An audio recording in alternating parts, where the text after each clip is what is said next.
Olá pessoal, continuando nossa aula sobre projeções cartográficas, vamos para a segunda parte. Primeira parte, falei dos modelos, do histórico, mas como são as projeções mesmo. Então, como representar o globo terrestre em um plano? Então, essa é uma grande dificuldade. Como colocar uma esfera, um geóide, um elipsoide num plano? Isso é bem complicado e até hoje geram problemas. Então, o que são projeções cartográficas? São formas ou técnicas de representar a superfície terrestre em mapas. E qual é a classificação? Quanto ao método de construção, temos os mapas geométricos e analíticos. Quanto à superfície de projeção adotada, as planas, chamadas azimutais, cônicas, cilíndricas ou polissuperficiais. Quanto às propriedades, temos as projeções equidistantes, conformes, equivalentes, afiláticas. E quanto ao tipo de contato entre a superfície de projeção e a superfície de referência, tangente e secante. A geométrica baseia-se em princípios geométricos projetivos e, dependendo da localização do ponto de vista, as projeções geométricas podem ser gnomônicas, quando o ponto de vista, o centro da Terra, está vendo que todos os feixes vão chegar aqui no centro da Terra, então ela vai projetar só essa parte.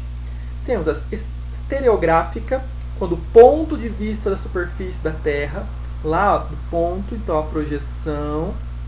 E temos a ortográfica, que o ponto de vista é infinito, né? Tenta basear tudo no plano.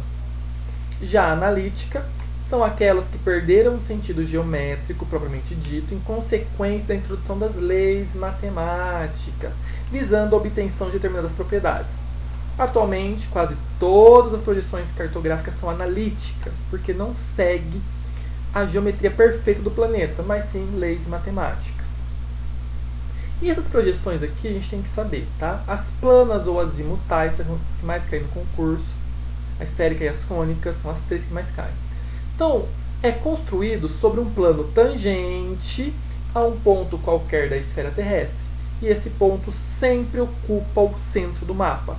É usada para representar as regiões polares e suas proximidades e para localizar um país na posição central.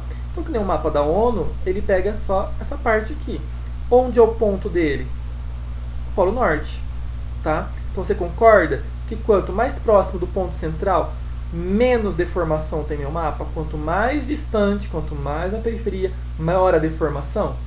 Então, ele representa ou os polos ou um país específico. Tudo bem? As cônicas, que também tem que saber. Um cone imaginário em contato com a esfera é a base para elaborar o mapa. Os meridianos formam uma rede de linhas retas convergentes nos polos e os paralelos formam círculos concêntricos. Então, eu pegar um cone, igual aquele de sorvete, e colocar sobre o planeta. E aí, o que tiver em contato, projeta no plano. Para ver, ó. Então, aqui os meridianos vêm para o centro e os paralelos formam círculos concêntricos. Mas aqui só pega o hemisfério norte, né? Vamos ver que não tem o hemisfério sul. E as cilíndricas, que são obtidas com a projeção da superfície terrestre, com os paralelos dos meridianos sobre um cilindro em que o mapa está desenhado. Então, tem um planeta, você pega um cilindro e passa ao redor. Onde eu tenho menor deformação possível? No Equador, que é onde ele está batendo, certo? É em contato. Conforme eu vou aumentando a latitude, tanto para o sul quanto ao norte, eu vou mudando também, vou aumentando o erro de projeção, ok? E aqui a gente tem, então, essas três projeções, plana, que é azimutal, cilíndrica e cônica, tem que saber. Então, aqui temos as normais, as transversas e as oblíquas, tudo bem? Vamos focar só nas normais. Então, em concurso, são as que mais caem. As equidistantes ou isométricas não deformam áreas, observando uma relação constante da área, mas vai alterar o quê? A forma. Então, as equidistantes não deformam as áreas, ou seja, a área do país, da projeção, mas ela vai alterar a forma. É para observar, né? Ó, olha o Brasil bem esticado, olha a Rússia e o Canadá bem achatado.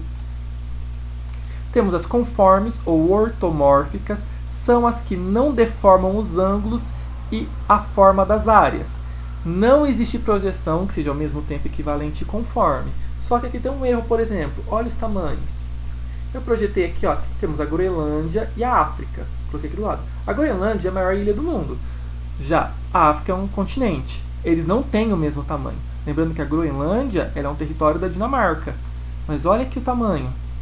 Nunca que a Groenlândia consegue ser maior do que a África. Então temos deformações aqui sim. Olha a Antártida, o tamanho. A Groenlândia consegue ser maior que a Rússia? Não tem lógica. E temos as equivalentes. Não deformam as áreas. Isto é, as áreas na carta guardam uma relação constante com suas correspondências na superfície terrestre. Às vezes, a igualdade de áreas é obtida com uma excessiva deformação. Então, nesse aqui, ó, tem deformação nos polos, dá para perceber? Só que ele mantém as áreas. Olha agora, Groenlândia e África. Groenlândia aqui, a África aqui. Traduzindo aqui do lado, olha a diferença. Agora sim, as áreas são equivalentes. Ou seja, essa área da África é proporcional a essa área da Groenlândia. Temos as projeções alifáticas, que os comprimentos, as áreas e os ângulos não são conservados, ou seja, não tem uma relação. Entretanto, podem possuir uma ou outra propriedade que justifique sua construção. Então, olha aqui em forma de coração, aqui em 2 círculos, uma bactéria se dividindo. Então, ele não tem uma relação matemática, mas ele tem uma justificativa. Tá bom? Temos aqui a projeção de Mercator, cada um já ouviu falar de um jeito e já ouviu essa projeção, que foi idealizada no século XVI. A projeção cilíndrica de Mercator tornou-se a preferida dos navegantes, por ser a única em que as direções podiam ser traçadas em linha reta sobre o mapa. Ou seja, não tem que trabalhar com ângulo, não tem que trabalhar com trigonometria. Maravilhoso, vamos trabalhar com retas. Certo? Então, esse mapa, essa projeção de Mercator, facilitou muito as grandes navegações. Os paralelos e os meridianos são linhas retas que se cruzam formando ângulos retos. Da deformação? Claro que nós sabemos que os meridianos eles vão convergir para os polos, ou seja, a não ser no Equador, a intersecção de paralelos e meridianos nunca forma 90 graus, somente no Equador.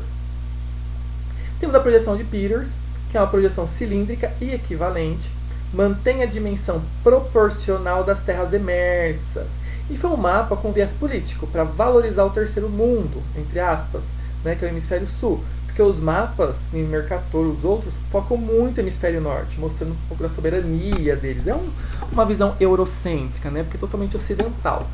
Mas Peters fez esse mapa para diferenciar, para mostrar uma relação proporcional dos continentes e valorizando, sim, o hemisfério sul, que eles têm um tamanho proporcional ao planeta. Já a projeção de Good tem a finalidade de mostrar a equivalência das massas continentais e as oceânicas também, que a gente foca tanto nos continentes, mas e os oceanos. Os meridianos centrais da projeção correspondem aos meridianos quase centrais do continente para lograr maior exatidão. Não dá para ser uma reta, né? Tem que ser um mapa recortado assim. Temos a projeção de Haithoff, que tem um formato elíptico, muito utilizado na confecção de planisfério. Então, nossos planisférios são projeções de Haithoff. É equivalente, ou seja, conserva a proporção das terras continentais. Tem uma proporção. Tem deformação? Sim, sempre vai ter deformação. E a anamorfose, que converte números e estatísticas em mapas, são meus favoritos. As áreas de um país ou continente assumem um tamanho proporcional ao dado que se quer mostrar, muito usado em pesquisas. Então, por exemplo, o mapa 1, ele representa os continentes segundo a superfície. Então, o tamanho dos continentes, é um mapa político, né, divide até os países, os pequenininhos a gente nem consegue ver. O mapa 2 representa cada parte do mundo com uma dimensão proporcional o quê? Ao total de população. Olha como já modificou o mapa. Então, isso é uma anamorfose, eu mudei. Então, por exemplo, a gente tem Canadá e Rússia com os maiores territórios do planeta. Mas, cadê eles em relação à população? Índia, olha o tamanho da Índia, olha o tamanho do Japão. Olha o tamanho da Europa, a França, a Alemanha, Inglaterra. Olha o tamanho deles por causa que estou vendo população.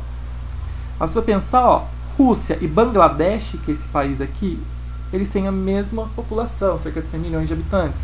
Mas olha em continente, em tamanho. Você nem vê Bangladesh, esse pontinho mais clarinho aqui abraçado pela Índia. E temos o mapa 3, que representa cada parte do mundo com uma dimensão proporcional à renda per capita. Lembrando que esses mapas são exemplos. Per capita, cadê o hemisfério sul? Sumiu. Europa cresceu absurdamente, Estados Unidos. A África sumiu. Então, assim, essas projeções que levam em consideração algum dado matemático, eles são chamados de anamorfose. Tudo bem, pessoal? Bons estudos e até a próxima aula.